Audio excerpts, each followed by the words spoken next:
worship with us today.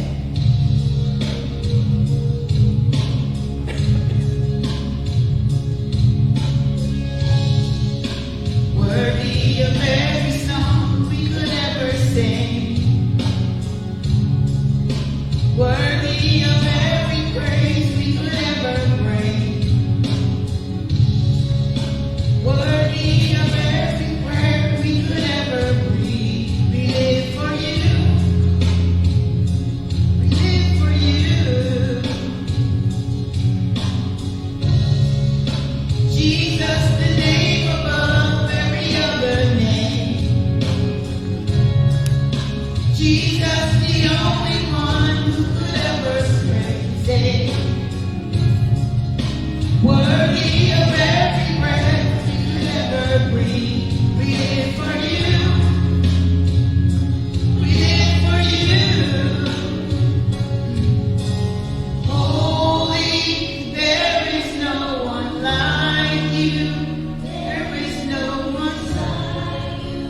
Open up my eyes in wonder and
us to be in your presence, Lord God. We thank you this morning for being our foundation, Lord God. We thank you right now, God, that you are holy, Lord God. We thank you right now, God, for your love, Lord Jesus. We thank you for dying for us, Lord Jesus. We thank you for rising for us, Lord Jesus. We thank you for having all power in your hands, Lord Jesus. We thank you, Lord Jesus, just for who you are, Lord God. For making the sacrifice that you made, Lord God, just because you loved us so much, Lord God. Lord, we just thank you right now, God. Lord, forgive us for everything that we have said or thought this week, Lord God. Even this morning, Father, that was not like you, Lord God. We want nothing more, God, than to feel your presence in our life, Lord God. All we want, Father, is to have more of you, Jesus. We thank you for your word, God, that is a living word, Lord God. And all we have to do is speak it out of our mouth, Lord God. And it will come into existence, Father. For you said your word will not return back to you void, Lord God. So we speak out of our mouth this morning, Father, that we are more than conquerors, Lord God. That we have faith in you, Lord God. That you are our foundation, Lord God. That you are our strength this morning, Father. That you are our love, our faith, Lord God. Just everything that we need, Father. We come this morning, Father, just to glorify your name, Lord God. We just come this morning, Father, to give you praise, Father. For those of us that are in the building, Lord God, for those of us that are at home, Lord God, we stand and come on one accord, lifting our voices to you this morning, saying, holy, holy, holy are you, God. Holy are you, God. As we come out of the season of Thanksgiving, Father, and go into the season of Christmas, Father, let us remember what Christmas is all about. That it is about your son, Jesus. For without Jesus, God, where would we be, Father? We would still be stuck in those things, God, that were holding us down, Lord God. We would still have the mindset, Father, that we aren't good enough, God. But we thank you this morning for serving a God that shows us that we are more, God. That we can have more. That we have purpose. And we thank you right now, God, that the words that you speak, God, give life, Father, in the name of Jesus. Fill us up even more of your Holy Spirit, Lord God. We want the infilling of you, Lord God. We want to be so full, Lord Father, that we are overflowing, Lord God. That every time we open our mouth, God, that we are giving you glory, Lord God. Every time we walk somewhere, Father, that your presence will be felt, Father, in the name of Jesus. Let us be atmosphere changers right now, God, in the name of Jesus. Whether we walk into a supermarket, Father, let the atmosphere change right now, God. When we walk down the street, Father, let the atmosphere change, Lord God. When we are driving on the highway, Father, let the atmosphere change, Lord God. Let your presence be felt everywhere that we go, Father. Let us represent Christ so that those around us will know that there is still a God that loves them, that is concerned about them. That even in their darkest moment, all they have to do is cry out, Father, and you will be there. We thank you right now, God, for being present. For being present everywhere that we go, even when we don't think you are there, God, that you are everywhere and anywhere, Lord God. And as we go forward in this service, Father, help us keep in the forefront of our mind, Lord God, that it is about you, Lord God. It is only about you, Lord God, that you get the glory out of everything that we do. That you get the glory out of everything that we say, God. And we will be so careful, Father, as to hold your word dear to our hearts. And to keep our feet moving on the path that you have set for us, Lord God. And that we will pull those that are connected to us with us, Lord God. That we won't leave them behind, Father, but that we will help uplift them, God. Encourage them, Lord God. Build them up, Father, with the words that you have instilled in us to give to them, Lord God. We cast out that spirit of fear, Lord God, to speak your words to those around us, Father. We cast out any doubt, Lord God, that we can do all things that are possible with God. And we believe right now, Father, increasing our faith, God, that everything that you have for us will come to pass, Lord God, in the name of Jesus. And as we hear this word about you being the I am, Lord God, whatever that I am is to each and every one of us, Father, for it is different in every situation, God. But it is so powerful. Because you are the I am that I am that I am, Lord God. And we thank you for this series, Father. Bless your word that is coming forth today, Lord God. Let it heal, deliver, and set free, Father. And we declare victory in Jesus' name. Amen.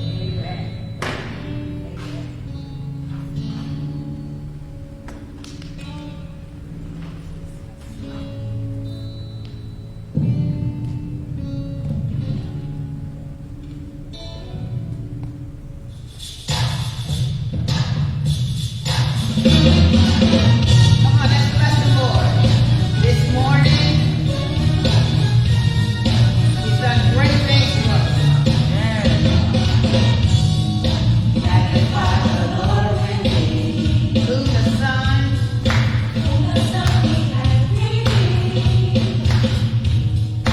Clap your hands. you are the Lord. Everything. I will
because you ate the bread how you wanted.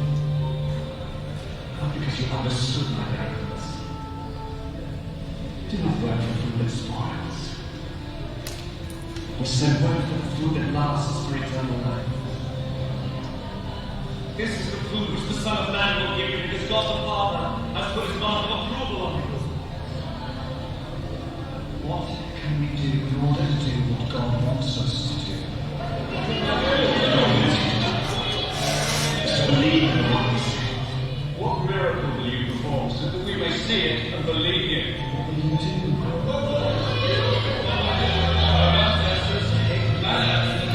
Just as Scripture says, he gave you bread from heaven to eat. I tell you the truth. What Moses gave was not the bread from heaven. It is my Father who gives you the real bread from heaven. For the bread that God gives is he who comes down from heaven and gives life to the world.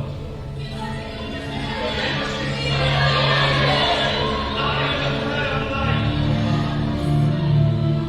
Those who come to me will not be hungry. Those who believe in me will never be thirsty. Now I told you that you would see me, but will not believe. Everyone whom my Father gives me will come to me. I will never turn away anyone who comes to me, because I have come down from heaven to do not my own will, but the will of him who sent me.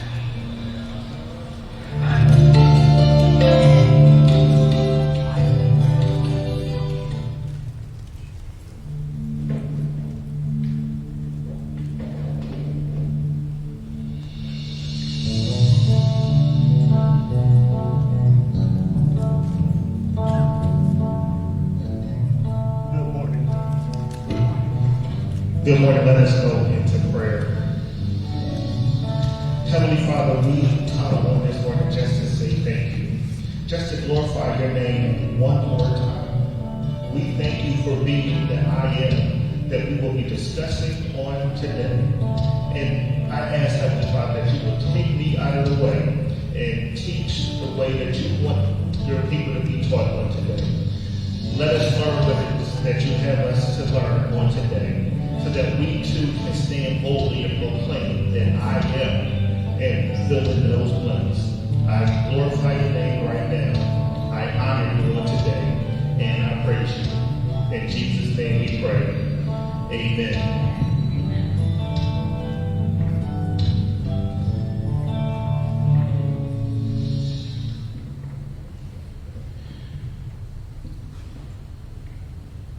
Before I get started, if there are any first-time guests, hello to you online as well.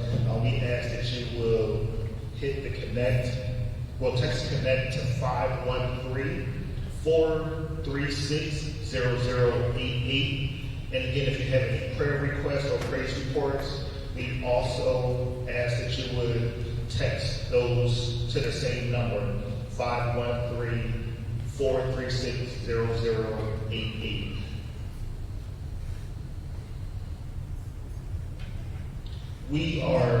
Before I get into this, I do want to thank Pastor Lady K for this opportunity. This is not something that I take lightly, and I'm just grateful to be able to kick off a series. So pray for me and with me that this is not easy. But I know that this is something that I need to do, so I can show the other ones that are following me that they too can do what it is that I do. I'm going to go into our key scripture on this morning. It is found in John chapter 6, verse number 35.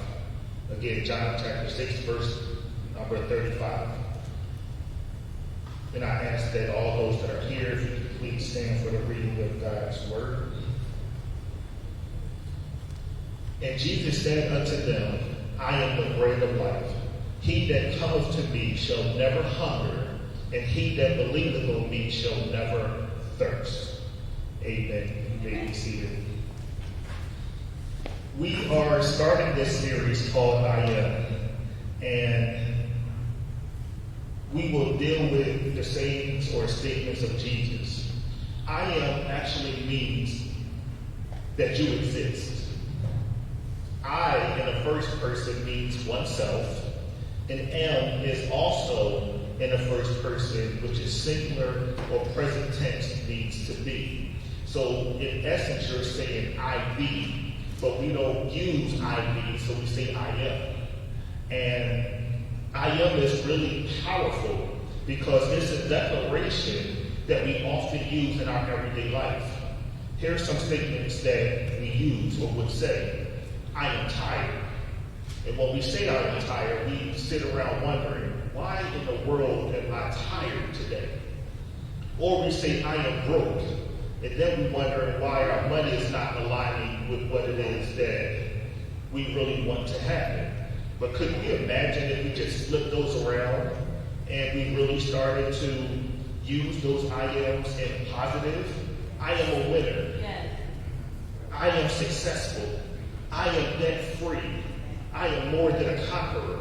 Once you start to really believe how powerful those are, you want to make sure that you are using those affirmations on a daily basis. But I know what you're saying, that these I ams is a little bit easier said than done. How do I use these for good? It starts with a mindset change. And for the sake of time, I am not going to get into us changing our mindset on today, because I have a great story I want to share with you on today. But I know that you have the ability to speak life or death. And when we start speaking those things that are not of God, and we start speaking negatively, we attract those things to us. Can I help you, parents, on today? Just one small thing. We have to stop speaking negativity over our children and allowing others to do the same. If we're going to make sure that we are upright and standing and professing that they are more than conquerors, they are winners, they're going to go out and fulfill their destiny, we have to be mindful of the people they surround themselves with. Yes. Do I check my kids' friends? Yes, I do. I know them all by name because I need to know who is speaking into them. Yes. Everybody does not have the ability to speak into my children. Yes. Because I don't know what someone would say to them. You're nothing, you're not any good, you can't do this, you can't do that. We want to uplift these kids as much as possible because they too have a lot that they deal with. So I'm going to go into the text today. I promised you that I was going to share this fascinating story. And when I got this assignment, I had to really look at it twice. Because A, I couldn't believe what the assignment was. And two, I couldn't believe the direction that God wanted me to go into and how they came together. So it took me some time because this is actually one of my favorite stories in the Bible. And I was like, okay, I can do this. I got this. And the direction that he wanted me to go in, I was like, uh-oh, this is a little bit different for me. So bear with me. I tell you, it's going to be good. In the beginning of John, you see that they were preparing for the birth of Jesus. In the beginning of John chapter 1. For the sake of time, I'm going to tell you why Jesus was born. So that way we can get up to John chapter 6 and go into the story about the bread and all of that good stuff. So the first thing I'm going to tell you about why Jesus was born was to save us from our sins. That's the very first thing that I want to talk to you about. You can find that in Genesis chapter 3. And I think the millions of people watching online right now, I found out from one of our youth that we were going to have 1 million people viewing this. So I had to dress up a little bit to make sure that I looked the part. So we can thank Elijah for that prophecy. And you can also go back and watch it again in order to get a lot of these scriptures that I'm going to be giving you. But Adam and Eve in Genesis chapter 3, falling into sin. The second thing I want to talk to you about why Jesus was born was to redeem us. And you can find that in Ephesians chapter 1, verse 7, in whom we have redeemed through his blood, the forgiveness of sins according to the riches of his grace. Again, that's Ephesians chapter 1, verse 7. The next reason that Jesus was born was to fulfill the law that we cannot fulfill ourselves. If we look at Matthew chapter 5, verse 17, it says, "Think not that I am to come to destroy the law or the prophets. I am not come to destroy, but to fulfill." And we know that Jesus also was born to pay the price ultimately for our sins. 1 Peter chapter 2, verse 24 says, "Who his own self bare our sins in his own body on the tree, that we, being dead to sin, should live unto righteousness. By those stripes we were healed." Another reason that Jesus was born was so that we could have everlasting life. John 3:16. We all know this one. "For God so loved the world that he gave his only begotten Son, that whosoever believe in him should not perish, but have everlasting life." The next reason that Jesus was born is to end condemnation and swap it out for salvation. You can find that in Romans chapter 17. And again, this is going to be on the playback, so I encourage you to get these scriptures from the playback. The word says, "For therein this righteousness of God revealed the faith to faith, as it is written, they shall live by faith." The next reason is to make the Holy Spirit available to all of us. You can find that in 1 Corinthians chapter 2, verse 14. "But the natural man receiveth not the things of the Spirit of God, for they are foolish unto him. Neither can he know them, because they are spiritually discerned." And another reason that Jesus was born is because we needed a mediator for all mankind. 1 Timothy chapter 2, verse 5. "For there is one God and one mediator between God and man, and the man Christ Jesus." So, Jesus had a mission as well when he was born. So, I told you why he was born. So now we fast forward into chapter 2, and we see Jesus turning water into wine. That's chapter 2. You can read that for yourself. It's a very fascinating story. We go into chapter 3. We see Jesus teaching Nicodemus at night. Okay. What about chapter 4? We see Jesus talking to a woman at the well. We know that story as well. In chapter 5, we see Jesus heal a lame man by the pool. And then we come into chapter 6, where Jesus feeds the multitude. Now, as we saw in the sermon introduction, there was a crowd following Jesus. And if you know like I do, if you're a leader and people want something from you, they will just keep pulling and pulling and pulling until they get what they want. And a lot of times, leaders will just give till they really have nothing else left to give.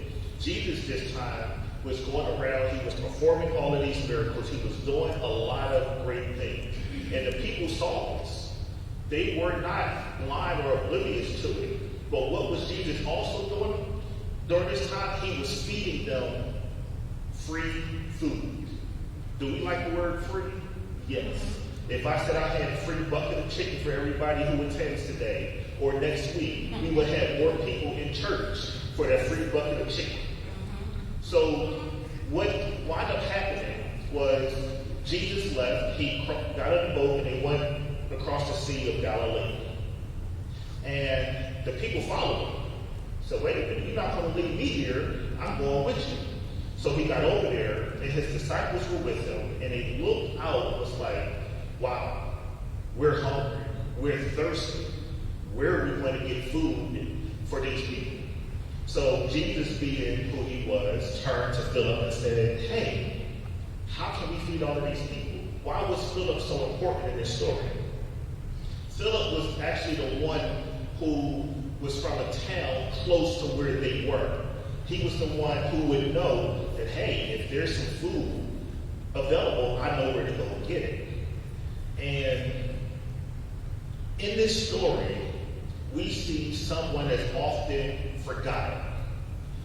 As the multitude was gathering, Andrew looked out and said, hey, I see a lad over here who has 2 loaves and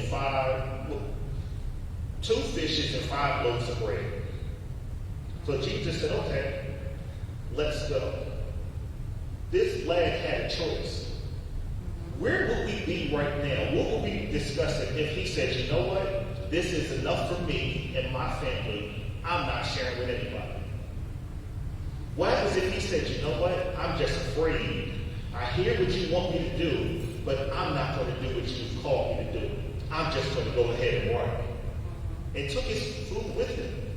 The miracle would have happened, but it would have happened differently. This young man is often overlooked because A, we don't know his name. The name wasn't important. His obedience and his sacrifice was the thing that was important. I read this again this morning. How many times have I read this? Countless. How many times have you read this? Countless. How many people have seen this exercise? Countless. How many worlds have read this and understood his significance? He was so significant because God used him and his gifts in order to feed a multitude. But how was that possible? Well, let me take you back into 2 Kings on today. Do we remember that Jesus also fed some folks? Through Elijah, they fed 100 men. Follow me here, right? Because this is where the good thing happens. How many loaves of bread did he have to feed 100 men? They had 20. 20 loaves and some grain. And they thought that that wasn't enough to feed 100 men. So in this story of 2 Kings, we have a feeding of 100 men with 20 loaves of bread. And now we fast forward into John chapter 6. And they're going to be fed with 2 loaves? Interesting. Now, we get fascinated. I remember when I first saw this, I was so fascinated, and I would always say, oh, Jesus fed 5,000 people. Can I help you today? I'm a mathematician. I love math. This number only was for the men. It did not include women or children. So if you want to say that Jesus fed 5,000, you can say Jesus fed at least 5,000. And then we would be accurate on today. But Jesus fed at least 5,000, but there were 5,000 men that we know about, but that didn't include the women and the children. And guess what? They actually were able to eat all they wanted. So everybody that was there, off of 2 fishes and 5 loaves of bread, were not only able to eat until they were full, but they had some left over. Just from this little lad's 2 fishes and 5 loaves of bread. He did not want to be stingy. He did not want to hold up his gift on today. So, the awesome thing that Jesus did and people witnessed would not have been possible without the contributions of that young boy. We don't know his name again, but his contribution to this miracle allows everyone to see the importance of giving. He was able to assist Jesus in carrying out that vital mission. I am so thankful that we have a choice. God gave us the ability to have choices. And look what happens when we choose to do what we're assigned to do. Today we're talking about the significance of this miracle. And today we're also talking about this young lad in order to give you hope. What is it that we have that we were given that we can also assist Jesus in performing miracles right now? What is it that we're sitting on that we know we're supposed to be doing that we're not using in order to assist Jesus in things that we could do right now? there's always something that we're gung-ho about. There's always something that we want to do. Could it be the thing that we were assigned that we're not that gung-ho about, that we're a little bit apprehensive with, but we know we're supposed to be doing anyway? And that's the thing Jesus wants us to use in order to get his message out. So before I go deeper into this story, I want to talk to you about, I want to give you 4 reasons why giving is very important. The first reason I want to give you is that giving gifts is very prophetic. Matthew chapter 1, verse 23, I'm going to read this out of the King James Version. And he shall bring forth a son, and his name shall be called Jesus. He shall save his people from their sins. Now all this was done, it might be fulfilled, which was spoken of the Lord by the prophet, saying, Behold, a virgin shall be with child, and shall bring forth a son, and they shall call his name Emmanuel, which is interpreted, God with us. The birth of Jesus was actually prophesied. So in order for him to come down and do what he needed to do, that was actually prophesied. I have one more for you that I'm not going to put up here right now. 2 Corinthians 9, 8 and 11. And I'm going to read this out of the King James Version.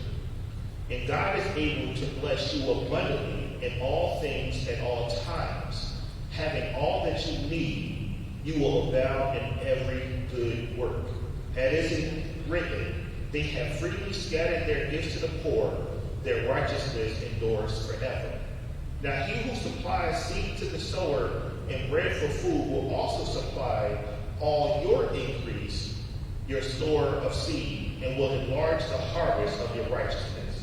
You shall be enriched in every way, so that you can be generous on every occasion, and through us your generosity will result in thanksgiving to God.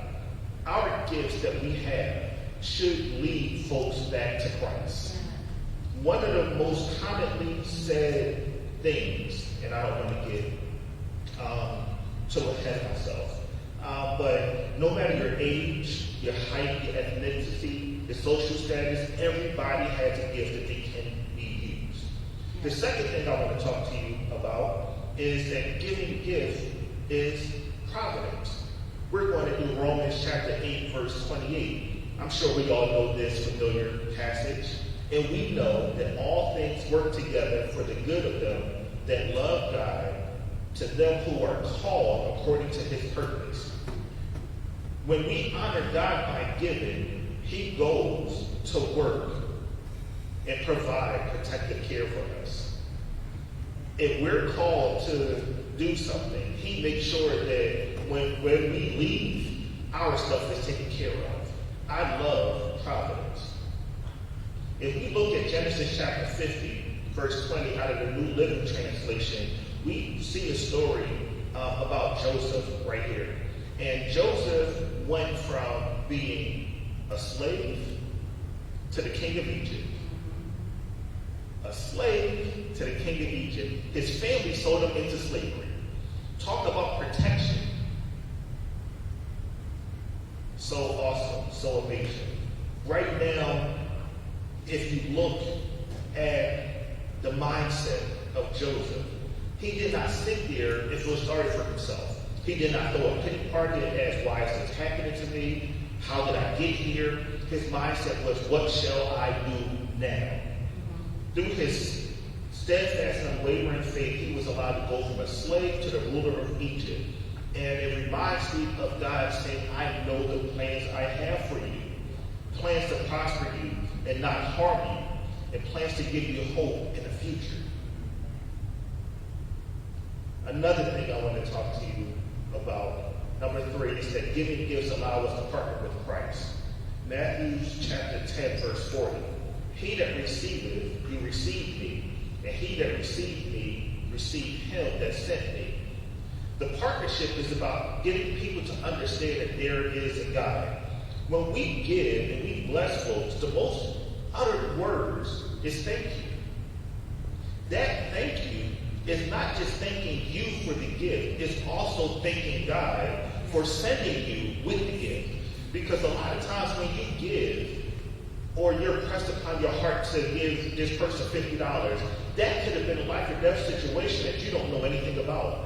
And that $50 was going to make or break them. And God used you to bless somebody with that. And a lot of times, they can't really utter the right words. We look for these long paragraphs as to how it's going to bless us. But all we really need is a thank you. Because we know that that thank you is going to go not just to us, but also to God. And the fourth thing I want to talk to you about is giving gifts allows us to be like God. Huh? What? Did you just say that? Yes, I did. And we're going to look at Matthew chapter 2, verse 11. And when they came into the house, they saw a young child with Mary, his mother, and fell down and worshipped him. And they had opened their treasures. They presented him gifts, gold, frankincense, and myrrh. These valuable items were standard for a king. Gold was a precious metal. Frankincense was like a perfume, and myrrh was like this anointing oil that they would use. I want to look at John chapter 14. And it says, Verily, verily, I say unto you, he that believeth on me, the works that I do, shall he do also. And greater works that these do, he shall do, because I go unto the Father. This is another one of these things that we have to be vitally careful about. Because when we see greater works, we think, oh man, we're going to be out there raising people from the dead. We're going to be out here doing all the stuff that Jesus did. Jesus did some great and amazing things. This passage of scripture has been debated for decades because the meaning of it has been so ambivalent to a lot of people that you really have to dig deep in order to find out what it's talking about. This passage of scripture refers to us doing the work in order to make sure that God has representation in the entire world. That's what our assignment is. Our assignment isn't to get the word, sit in Ohio in the YMCA and hold it on to ourselves. We're supposed to go out there and share it. We have the ability to do it greater than Jesus did. Why? There's social media. We're online. We can get it across the world in seconds. Could you imagine if Jesus wanted to get a word to the United States from over there and he had to do it by boat? It would take forever. But we have that ability to do greater things. Yeah. So, talk about why gifts is important, right? But who should you give gifts to? The first point that I want to talk to you about is the church. Deuteronomy chapter 16, verse 17. Every man shall give as he is able, according to the blessings of the Lord your God, that he has given you. We still give to the church, right? Matthew 25:15. And he gave 5 talents to one, another 2, another 1, and to every man according to his ability. And straightway he took his journey. For the sake of time, I'm not going to break all of that down. But remember, our gifts should be given to the church first. To our family is the next one. 1 Timothy chapter 5, verse 8. But if you provide not for your own, especially of those of your own house, he hath denied the faith and is worse than an infidel. Please take care of your house. The third thing is you want to provide, you want to make sure that you're using your gifts in your workplace. Genesis chapter 2, verse 15. Then the Lord God took the man and put him in a garden of Eden to tend it and keep it. Now, gardening is work. My kids can tell you the gardening. Gardening is work. And we had, in the Garden of Eden, their task was to tend and keep it. So that means they had to look nice. If something grew dead, they had to cut that off and get something else. So the workplace. And the fourth point is the marketplace. Proverbs 18:16. A man's gifts make room for him, and bringing him before great men.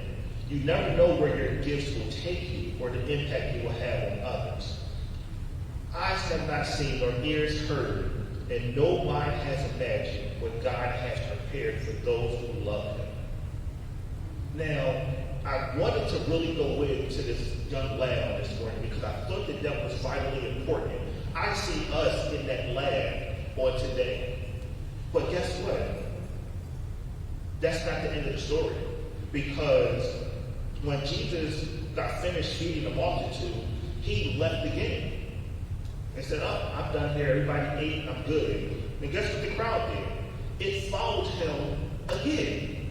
And he was like, "Wait a minute now. Are you following me because you're not following me because you see the miracles that I'm doing? Because if that was the case, we could have departed a long time ago.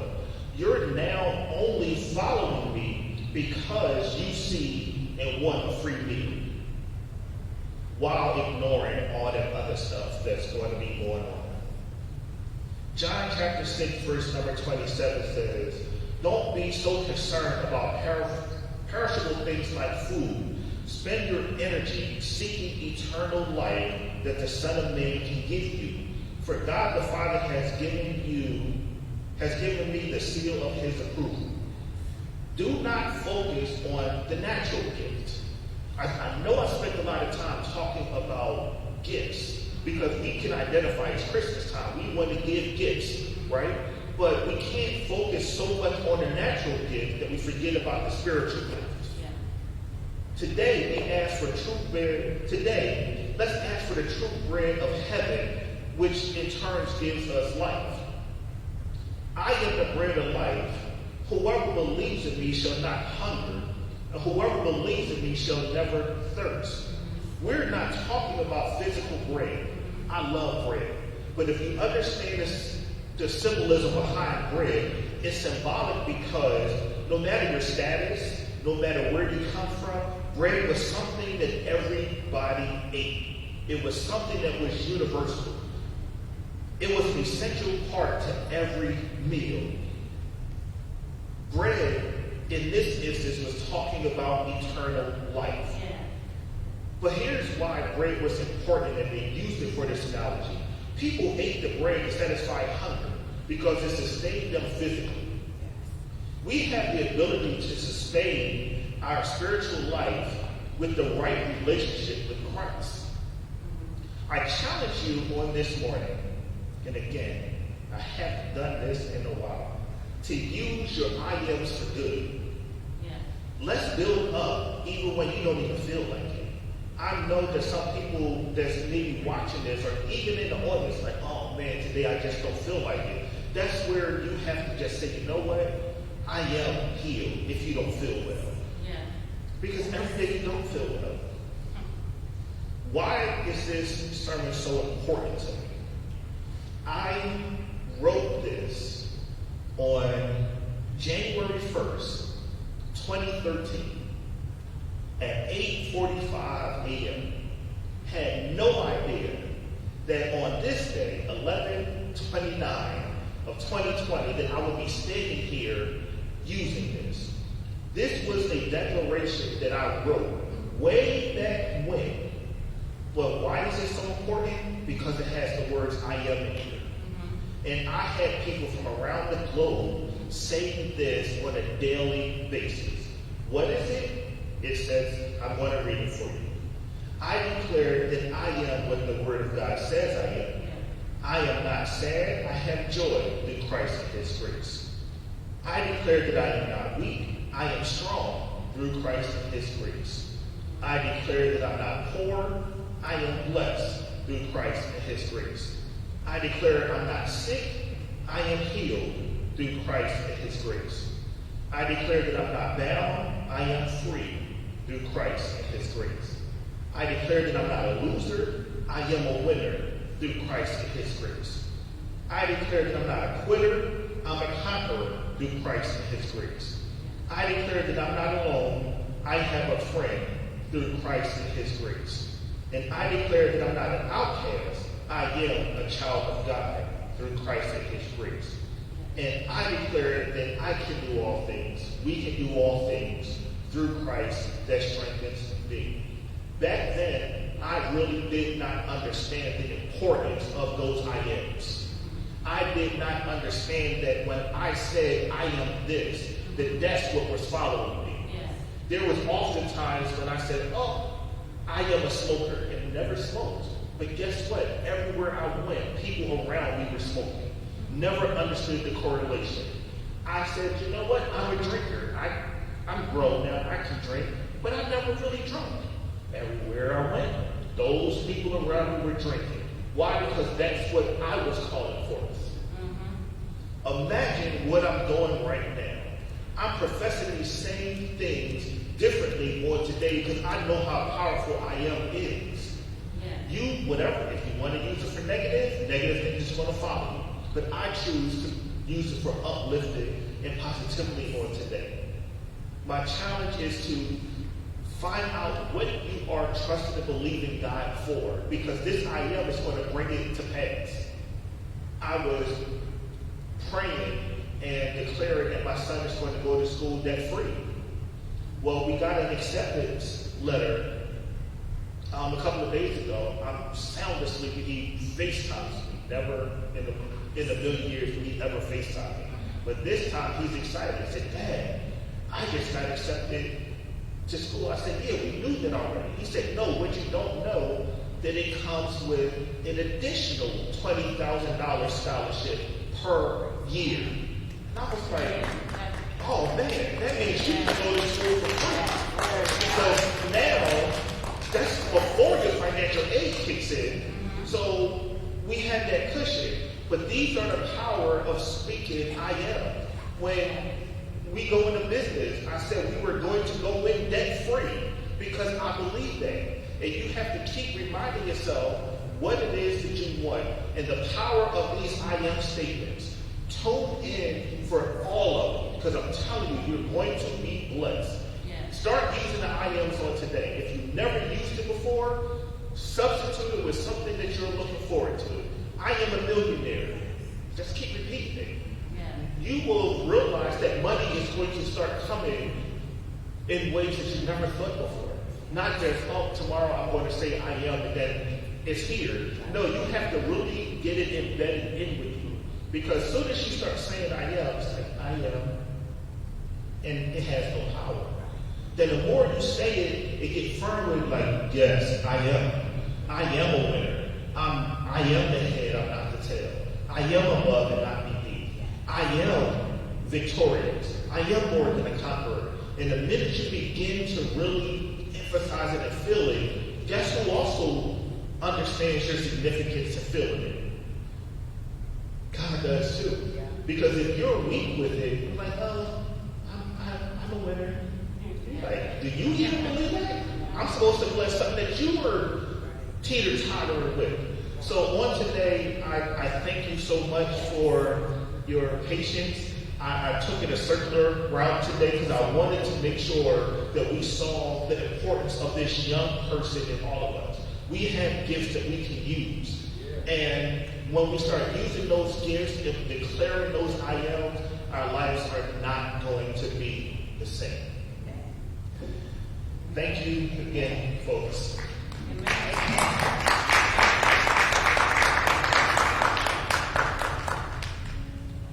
With every head bowed and every eye closed, we have come to that moment in our service in which we've talked about, in order to declare these I ams, that you have to have a personal relationship with Jesus. If you're online and you're watching this for the first time and you want to know more about Jesus, I'm not talking about joining the church. I'm just talking about getting that real relationship. Type me or yes. Put a hand up. Whatever it takes. We will see it. We will reach out to you. We will pray with you because we believe in building that relationship.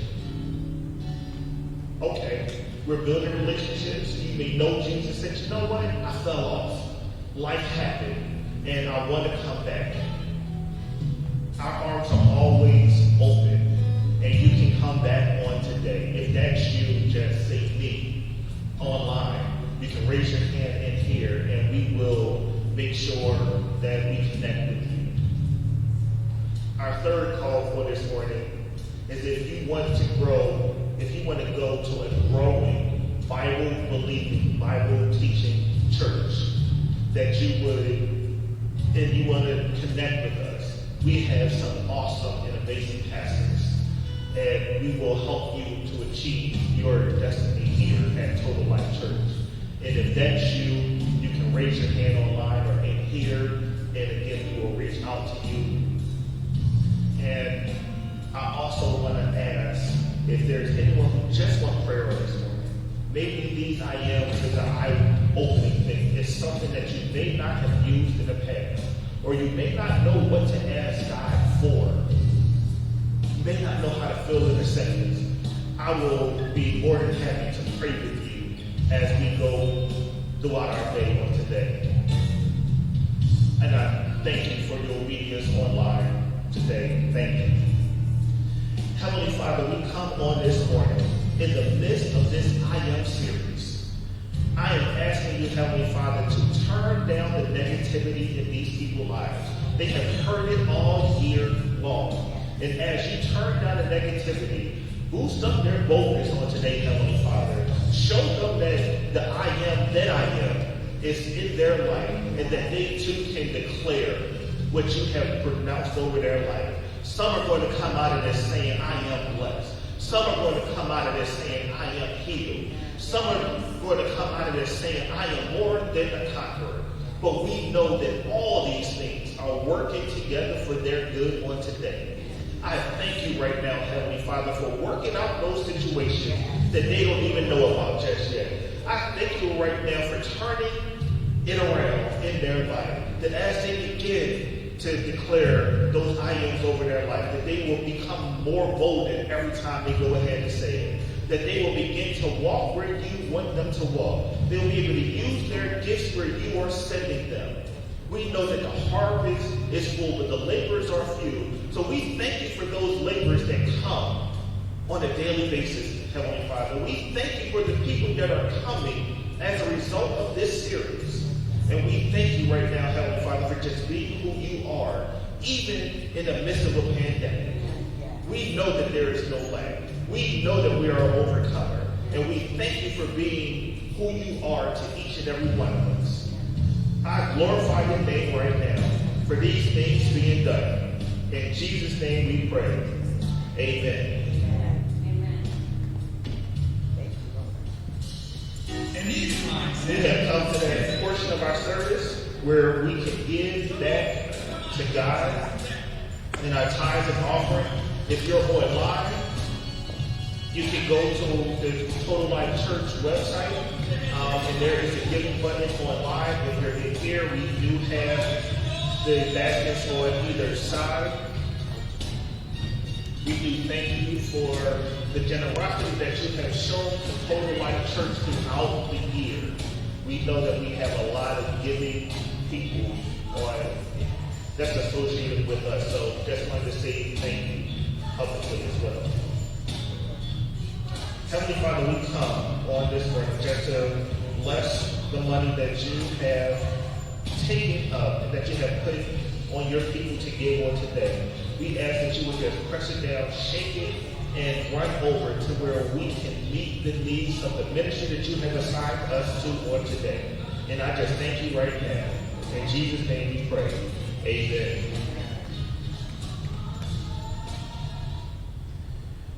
Announcements.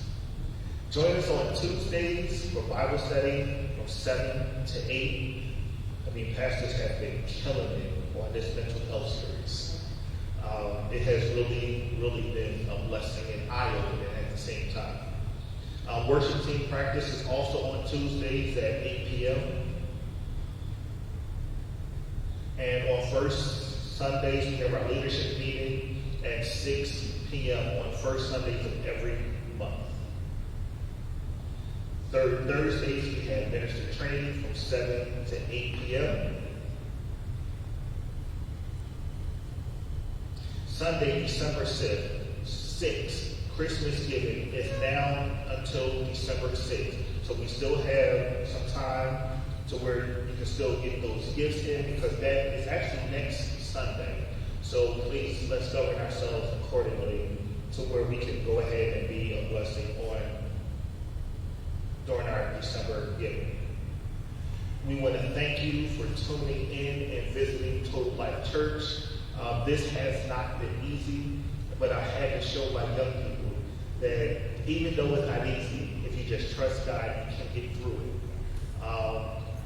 And I appreciate you again for tuning in. We know that you can tune into a lot of different services, but we thank you for tuning into this one. I'm going to pray us out, and then we're going to be dismissed for today. Heavenly Father, we just thank you for what you have done in this service on today, that the words that you have spoken will not fall on deaf ears, that they will take it and apply it and use it for the uplifting of your kingdom.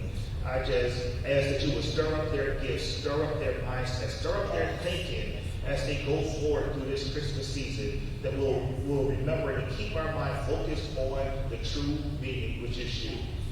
These blessings I ask. In Jesus' name we pray. Amen. Be blessed.